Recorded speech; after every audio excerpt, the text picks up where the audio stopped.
है कत्ती ना तेरी माँ, कुंभ रखड़ा फेरी ना, वन पैर पाई ना। नमस्कार, स्वागत है आप सभी का हमारी इस खास पेशकश में। आपके साथ मैं हूं मलिका मल्होत्रा। शनि की बहन भद्रा हर शुभ कार्य में विघ्न मानी जाती है, इसलिए कोई भी शुभ कार्य से पहले हम भद्रा के समय को जरूर देखते हैं। पर सवाल है कि करवा चौथ पर शनि की बहन आखिर कैसे बढ़ाएगी टेंशन? आखिर क्यों इस बार के करवा चौथ को लेकर भय का माहौल है? अटल सुहाग के वरदान वाले इस व्रत पर भद्रा का ग्रहण कितना संकटकारी है? भद्रा के साय में शुरू हो रहे करवा चौथ से दंपति के वैवाहिक जीवन पर क्या असर होगा? इस भय और भ्रम पर सटीक मार्गदर्शन के लिए हमने स्टूडियो में बुलाया है देश की 5 ज्योतिषाचार्यों को और इनसे हम तमाम सवाल पूछेंगे। करवा चौथ पर कितना बड़ा है भद्रा का भय? आखिर क्यों चांद की करते हैं करवा चौथ पर पूजा और क्यों इस दिन छलनी बगैर नहीं देखते चांद? आइए इन सवालों का जवाब लेते हैं और हमारे साथ स्टूडियो में मौजूद हैं ज्योतिषाचार्य ज्योति अरोड़ा जी, साथ ही हमारे साथ स्टूडियो में भावना शर्मा जी भी मौजूद है, करिश्मा कौशिक जी भी हमारे साथ हैं और साथ ही नीति शर्मा जी भी हमारे साथ हैं और हम इन तमाम सवालों के जवाब वान्या आर्या जी से भी लेंगे। आप सभी का बहुत स्वागत है जी न्यूज की इस खास पेशकश में। और हमारे दर्शक आज करवा चौथ का त्योहार हमारे साथ मनाएंगे क्योंकि हमारे यहाँ पर तैयारी पूरी है और करवा चौथ से जुड़ी हर अहम जानकारी हम आप तक पहुँचाने जा रहे हैं। सबसे पहले भावना जी, मैं आपका रुख करना चाहूंगी और आपसे मैं ये जानना चाहती हूँ कि इस बार भद्रा को लेकर जो टेंशन है उससे कैसे निपटा जाए? कितना डरना चाहिए और कितना नहीं? देखिए, भद्रा एक काल होता है, एक समय होता है, शनि की बहन है और छाया की पुत्री है। तो कहीं ना कहीं पे आप देखेंगे भद्रा का जो स्वभाव था वो बहुत ज्यादा उग्र था, बहुत क्रूर स्वभाव की थी।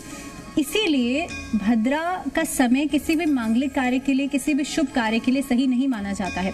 भद्रा का समय जो है किसी तंत्र विद्या का आप साधना कर रहे हैं, ऐसी स्थिति में आप भद्रा के समय का इस्तेमाल कर सकते हैं, लेकिन मांगलिक कार्य के लिए भद्रा का समय बहुत अच्छा नहीं माना जाता है। अगर देखा जाए उदय तिथि के हिसाब से तो 6:46 तक शुरुआत इस दिन की भद्रा काल से हो रही है, लेकिन जितना ज्यादा आप सकारात्मक रहेंगे जी ही आपके लिए अच्छा है। ज्योति जी, मैं आपसे जानना चाहूंगी, शनि की बहन भद्रा से क्या इस बार करवा चौथ पे डरने की जरूरत है? देखिए, शनि की बहन भद्रा से डरने की जरूरत इसलिए नहीं है क्योंकि जब हम करवा चौथ का जब पूजन करने जाएंगे, जो पूजा करने का जो समय है वो है संध्या काल और उस समय तक आप भद्रा काल से भी आप निकल चुके होंगे और राहु काल से भी निकल चुके होंगे। तो जब ये इस तरह के अशुभ कालों से आप निकल चुके होंगे तो आप उस समय करवा चौथ का पूजन करेंगे, तो उससे आपको बिल्कुल भी डरने की जरूरत नहीं है। और जैसा कि भावना जी ने कहा कि सकारात्मकता से जब किसी भी पूजा को किया जाता है तो उसका जो प्रभाव है वो आपके लिए उसी तरह से मैनिफेस्ट होगा जैसे जिस भावना से आप पूजा करेंगे जी। और करिश्मा जी, आपसे भी मैं ये जानना चाहूंगी कि किन खास चीजों का ख्याल रखना है इस बार? कि अगर आप भद्रा को अगर आप पुरानी कथाओं के अनुसार देखते हैं तो भद्रा से घबराने की आवश्यकता नहीं होती है। जब भद्रा माता छाया के गर्भ में थी तो कहीं ना कहीं विष जो है, कालकूट जो विष है, उसका प्रभाव जो है भद्रा पे आ गया था और जिस वजह से भद्रा का जो स्वभाव था वो बहुत ज्यादा उग्र था। मगर इसका मतलब ये नहीं है कि भद्रा ने कभी किसी के साथ अनिष्ट किया हो, कभी किसी के साथ अनिष्ट नहीं किया। इसीलिए जो है भद्र काल से आपको घबराने की आवश्यकता नहीं है। राहु काल का इस समय पे ध्यान रखने की आवश्यकता है। शाम का राहु काल रहेगा 4:42 से लेकर के 5:57 तक का राहु काल रहेगा, जिस वजह से इस दौरान आप थोड़ा पूजा करना अवॉइड करें। इसके बाद आप पूजा आराधना करें।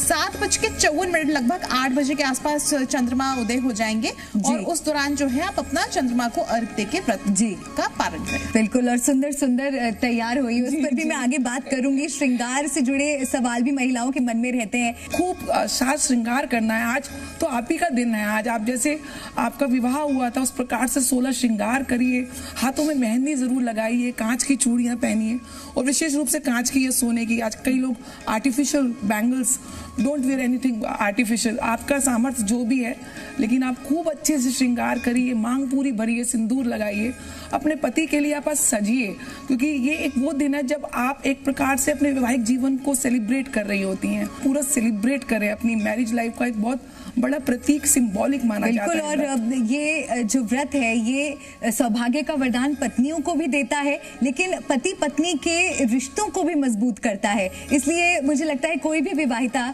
जब ये व्रत रखती है तो उसके मन में कई तरह की भावनाएं होती हैं, लेकिन इस बार भद्रकाल को लेकर थोड़ी टेंशन जरूर हुई, लेकिन मुझे लगता है कि अब वो टेंशन जरूर दूर हो गई होगी। मैं ज्योति जी आपका रुख करना चाहूंगी। हम एक गीत गा रहे थे जो कि कथा के दौरान सुना जाता है, उस गीत से जुड़ी अगर आप जानकारी हमें दे सकें, उस कथा में किन खास चीजों का वर्णन किया गया है?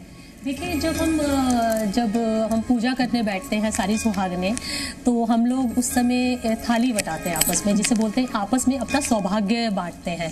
तो जब हम सौभाग्य बांटते हैं तो हम उस समय जो कथा की जाती है वीरों की, तो उस वीरों की कथा को बताते समय हम कुछ टैबूज के बारे में बताते हैं जो कि एक वैवाहिक महिला को फॉलो करने चाहिए जो करवा चौथ का व्रत रखती हो।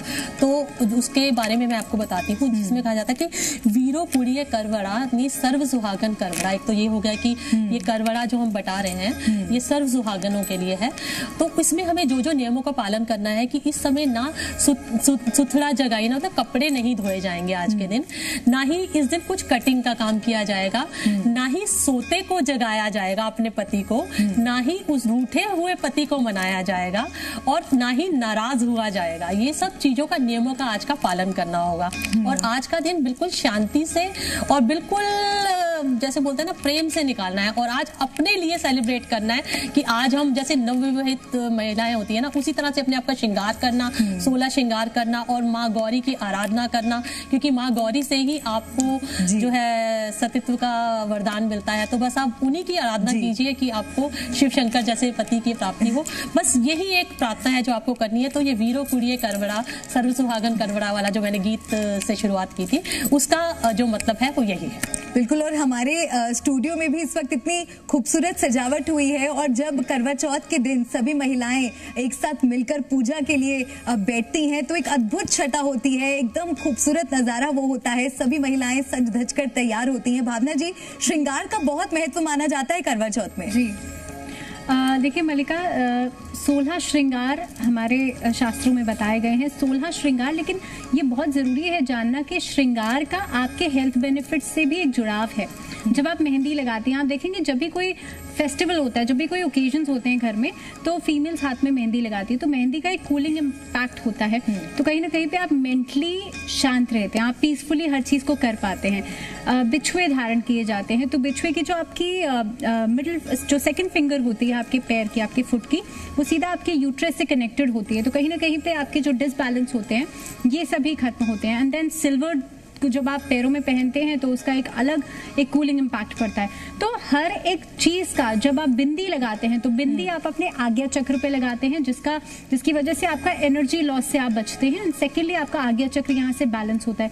चूड़ियां पहनने का तो अलग अलग श्रृंगार का एक इम्पोर्टेंस तो है ही, लेकिन साथ ही में जब आप 16 श्रृंगार धारण करके 16 कलाओं से युक्त चंद्रमा को अर्घ देते हैं तो आपका व्रत यहाँ से संपूर्ण होता है। देखिए अभी ज्योति जी बता रही थी कि जाहिर सी बात है, हम सभी ये चाहते हैं कि भगवान शिव के जैसा पति हो, लेकिन भगवान श्री कृष्ण जो हैं, जब प्रेम की बात आती है और भगवान श्री कृष्ण का जिक्र ना हो तो उनके बिना वो सेंटेंस अधूरा है। तो 16 कलाओं में पारंगत है भगवान श्री कृष्ण, 16 कलाओं से ही युक्त है चंद्रमा।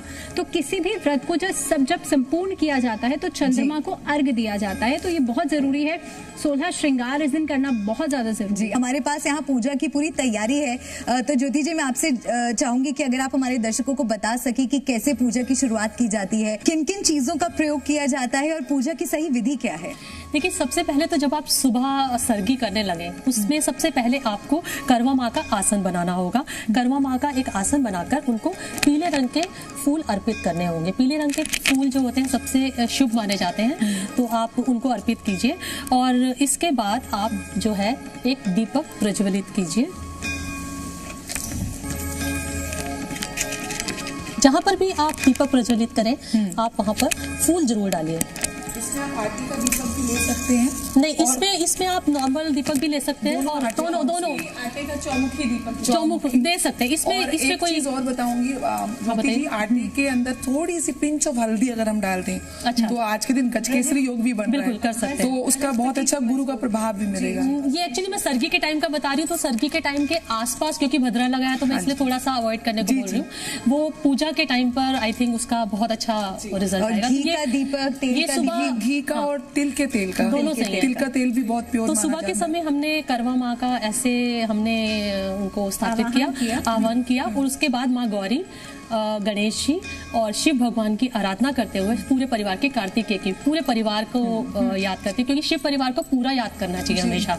उन्हें याद करते हुए अपने पति की लंबी आयु के लिए इस व्रत का संकल्प लिया जाएगा। जब आप ये संकल्प लेंगे तो आपको अपने जो आपका जो करवा होगा, जो करवा मिट्टी का होना चाहिए, उसके अंदर आपको जल लेना है और थोड़ा सा कच्चा दूध डालना है और उसको ढककर आप साइड में यहाँ पर ऐसे रख देंगे। ठीक है, उसके बाद आप जो भी ऑफरिंग्स है, जैसे अपने फल रखे या कुछ भी रखे, आप वो रख दीजिए। अगर आपके घर में कोई अविवाहित बच्चियां हैं तो उनको भी बिठाइए वहाँ पर और उनको भी गिफ्ट दीजिए। जो छोटी कई बार तो पूरा परिवार बैठता है, चूड़ियाँ दीजिए, एंजॉय करते हैं उस मोमेंट को। मतलब कोई भी श्रृंगार के सामान दीजिए। अच्छा, शादी से पहले अगर कोई व्रत रख रहा है या मान लीजिए सगाई हो चुकी है, शादी होने वाली है, तो उनके लिए भी नियम सेम रहेंगे? पहले बस नहीं, सगाई हो चुकी है तो नियम अलग है, लेकिन अगर शादी नहीं हुई होती है तो भी व्रत रखे जाते हैं, लेकिन वो तारा देख के व्रत तोड़ दिया जाता है। पति की प्राप्ति के लिए, इस तरह से क्या इस विधि से पूजा करना उनके लिए अनिवार्य होता है? नहीं, उनके लिए अनिवार्य नहीं है। शाम के समय जो एक जो ज्योतिष के अनुसार मुहूर्त निकला है 5:54 तक का, उसी पे कीजिए। बाद 7:54 शुभ मुहूर्त है, कोई भी आप और शुभ मुहूर्त के साथ मुझे लगता है एक और जो सबसे जरूरी चीज है, हाँ, छन्नी, व्रत खोलना कैसे है, क्योंकि उसे भी खोलने के लिए मुझे लगता है कुछ चीजें हैं जिनका खास तौर से ध्यान रखना चाहिए, वो हम हमारे दर्शकों को जरूर दिखा दें। वो तो सबसे इम्पोर्टेंट है, तो बहुत ही महत्वपूर्ण माना जाता है जी। कहते हैं कि चौथ का चांद जो है भगवान गणपति के बड़ा प्रिय है, चतुर्थी तिथि, और चौथ का चांद कभी भी आपको डायरेक्टली नहीं देखना चाहिए, एक कलंक कहते हैं कि लग जाता है, और इसलिए छन्नी के माध्यम से आप चांद को, हम सब एक बार सही तरीके दिखा सके हमारे दर्शकों को। आपका जो दीपक रहेगा वो आपको छन्नी के इनर साइड में ऐसे प्लेस करना है जी, और चंद्रमा जहाँ पे आप जब आप पर अपनी छत पे जाएंगे, जहाँ से चंद्रमा का आपको अच्छे से व्यू मिल जाए, तो आप इस तरीके से आगे रखकर दीपक जब जल रहा होगा आप चंद्रमा को देखेंगे और उसके बाद अपने पति को देखेंगे जी। तो और चंद्रमा को अर्घ देंगे। सबसे पहले जो आपने करवा आपने पूजा करी है उसमें चीनी और चावल भी डलता है, थोड़ा सा गंगा जल भी डालें।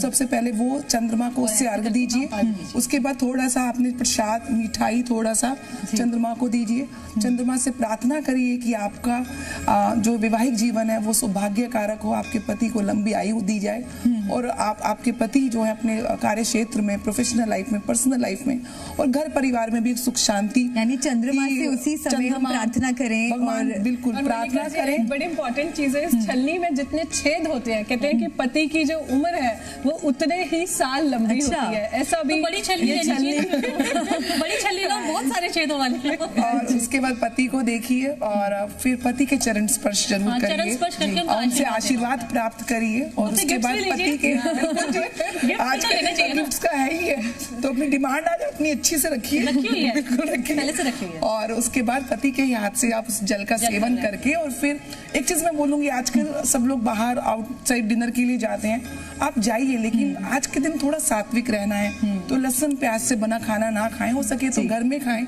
हमारे पंजाबियों में तो माँ की दाल आज के दिन बनाई जाती है। करिश्मा जी, क्या खाना चाहिए वैसे आप खाने में बना सकते हैं? व्रत खोलने के बाद प्रयोग इस समय पे वर्जित होता है, अन्यथा आप जो है सात्विक भोजन या राजसिक भोजन इस दौरान कर सकते हैं। राजसिक यानी कि पक्का खाना बनाना, जैसे कि पूरी होती है, इस दिन तवा नहीं चढ़ता है एक्चुअली, तो इस दिन तवा नहीं चढ़ता है, आप राजसिक भोजन इस दिन कीजिए। आप सब्जी बनाइए, बिल्कुल सात्विक, बिना लहसुन प्याज की सब्जी बनाइए, और इसके साथ साथ पूरी बनाइए, कचौड़ी बनाइए, हलवा बनाइए, खीर बनाइए, क्योंकि खीर का बहुत महत्व है।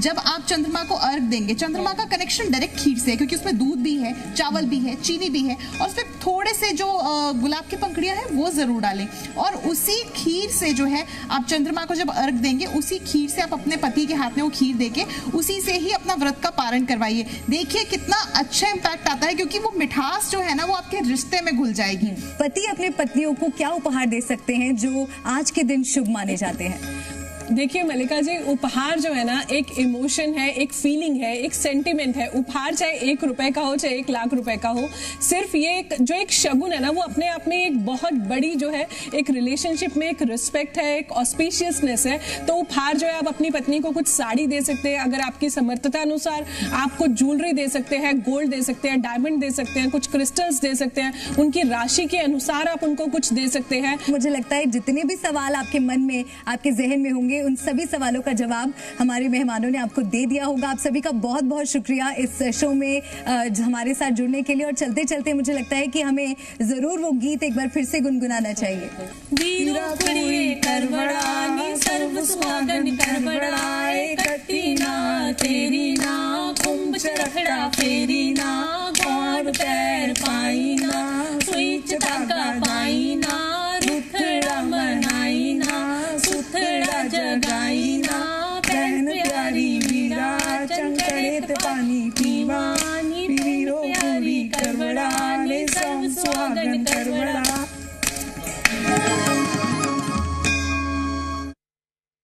प्रकृति की अनुपम देन और विश्व के दुर्लभ वन्य प्राणी व्हाइट टाइगर की पहचान है मध्य प्रदेश का रीवा। विंध्य क्षेत्र की शान रीवा को मुख्यमंत्री डॉक्टर मोहन यादव के नेतृत्व में नई उड़ान मिलने